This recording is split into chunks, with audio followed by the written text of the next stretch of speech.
Ορέστη, τι κάνεις εκεί? Τι κάνεις? Τι κάνεις βρε? Έλα κάνουμε γυμναστική.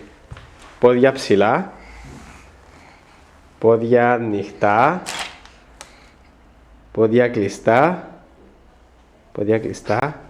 Πόδια κάτω. Βγάλε την πιπίλα. Βγάλε την πιπίλα.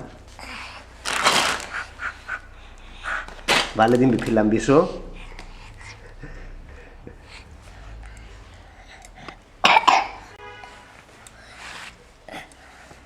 Βγάλε την πιπίλα και φώναξε της Σοφίας. Σοφία! Είπαμε στο TV.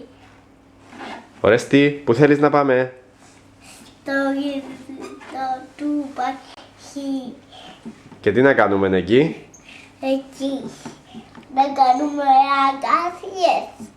Να κάνουμε αγκασίες. Τα βιβλία. Μα τι αταξίες θα κάνεις βρε? Τι αταξίες θέλεις να κάνεις? Τη δωτάκι.